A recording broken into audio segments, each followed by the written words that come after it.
World Economic Forum has confirmed they're investigating former chairman Klaus Schwab after his seemingly abrupt resignation on Monday. An anonymous whistleblower sent a letter to the organization and accused Schwab of misusing forum funds and resources. The Wall Street Journal first reported the news. The letter also criticized the forum's workplace culture and governance. The Journal writes it included allegations that Klaus Schwab asked junior employees to withdraw thousands of dollars from ATMs on his behalf and used forum funds to pay for private in-room massages at hotels. It's always massages at hotels. This alleges that his wife, Hilda, a former forum employee, scheduled token forum-funded meetings in order to justify luxury holiday travel at the organization's expense. Schwab and his wife have denied all allegations, and Schwab plans on filing a lawsuit against whomever wrote it. Schwab is a proponent of the Great Reset, which is essentially a reshaping of the world order that involves things like ESG initiatives and stakeholder economies. Swedish journalist Peter Emanuelsson wrote on X, quote, "A whistleblower claimed that Klaus Schwab used the World Economic Forum funds to pay for massages at hotels and for luxury holidays. Meanwhile, he was yelling, 'You'd eat the bugs and live in a pod to save the environment.'" Former Nestle CEO Peter Brabeck-Latmeth is now the interim chairman. This is a topic that I know a lot of our viewers are very interested in, very critical. We've been in the past of the World Economic Forum, and kind of I'm suspicious of global governance bodies.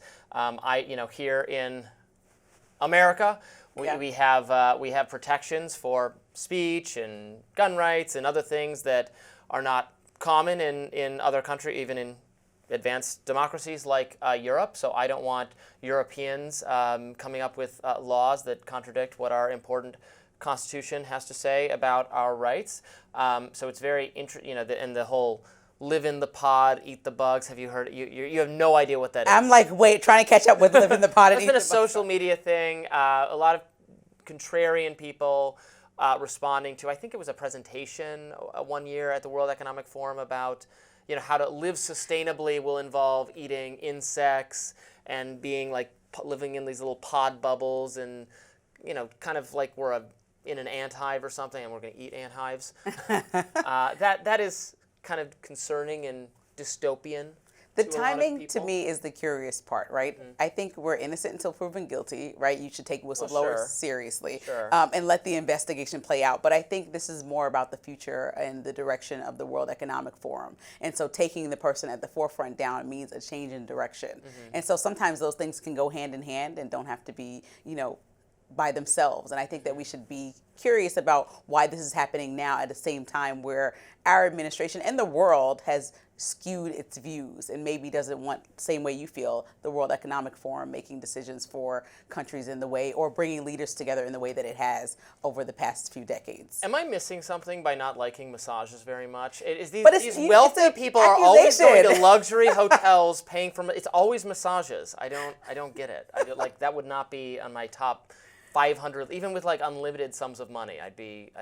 You'd skip it. I want to go to laser tag or something. Oh man, I could totally, I get what you're saying. Like it's kind of like You're you have all this massage authority and power. I actually do love to get a massage, but I don't want to be associated in that way with this story. So I just want to be clear about that. Yeah. But I do think that, people have to figure out how to, when you're in a leadership position like that, why is it something always like misusing funds, or like people have all this esteem and can't figure out how to lead or navigate or make smart decisions. That's always blown my mind. But I think yet they purport to direct our entire global economy, right? That's what they're mismanaging. I mean, again, it's an accusation. That's what I said. I want to make sure that it's to understand. But the accusation is mismanaging the funds of this organization, an organization that's mission is to shape the world economy or the policies under which the economy operates.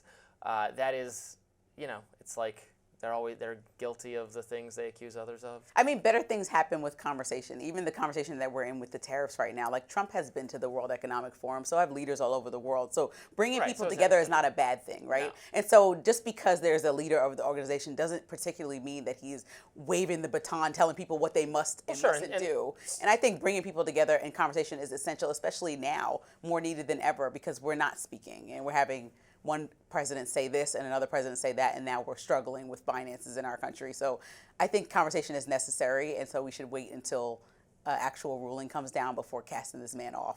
Well, and some things that the World Economic Forum is in favor of, like lowering barriers to trade, right? I'm not in favor of tariffs. I want more global trade. I think other countries should get rid of their tariffs as well. If our tariffs were aimed at convincing them to lower their trade barriers, that's a good thing.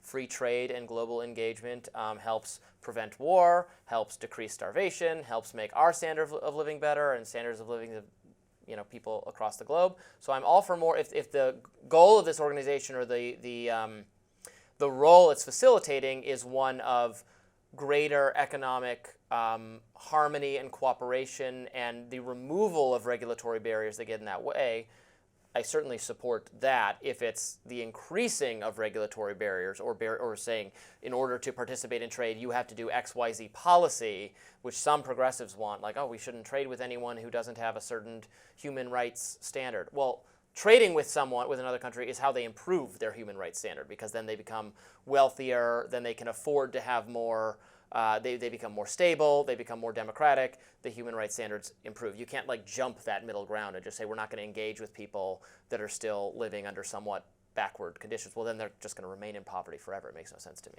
I think if transparency comes from all this, whatever the investigation includes, and if we can have people like you and I that can actually see what is happening behind these opaque invite-only meetings with world leaders, I think that that's a good thing, right? So even though he's suing, back with his own lawsuit and saying these are false claims, it's important that if the Americans and the rest of the world get information that now allows them to fully understand what's happening behind closed doors, that's a win for us all. Up next, trust in the mainstream media is at an all-time low, and who's to blame? We'll talk about it. More Rising right after this.